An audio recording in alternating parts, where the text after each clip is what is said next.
दा बे समाव दोंसे खन्थाइखौ फरायथिनो आखायाव लादों।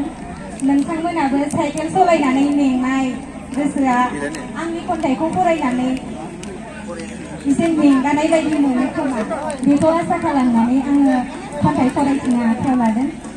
बे खन्थाइयाव माबाफोर गोरोन्थि जालाङोब्ला गिबियावनो निमाहा बिनाय थाबाय। आसा खालामो नोंथांमोना गासैबो आंनि खन्थाइखौ मोजां मोनगोन आरो खोनासंलांगोन होननानै। खन्थाइनि मुङानो जादों खोमसि लामा।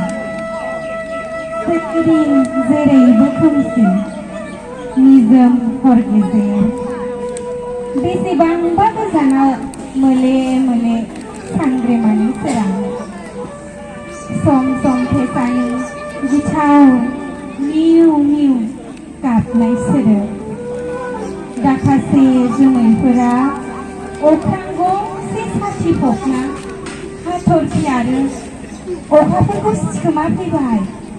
सोरांनि हाबिला नागिरै नागिरै खोमसि लामायाव आं हारसिं आन्दायबाय।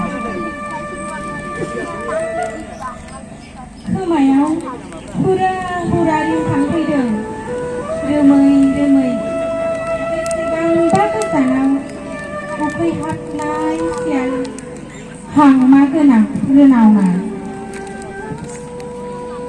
जेन आंनो दुखुनिसो माबा इसारा होफैदों।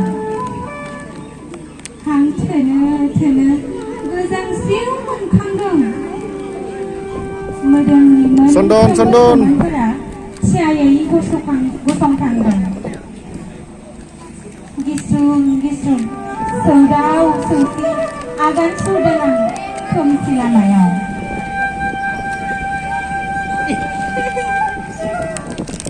साखाथिनि सुबासे औवायाव मुगाफ्रोमबो गाबस्रावग्रा दाउस्रि मानैसोआबो दिनै मानोबा सिरि स्राय। हरनि समाव आदार नागिरथिंबायना बिरथिंबायग्रा मानैसो बादामालिफोराबो दिनै मानोबा आंखौ लोगो नागारबाय। खोमसि हराव आं हारसिं उन्दुबाय। गोजोन्थों।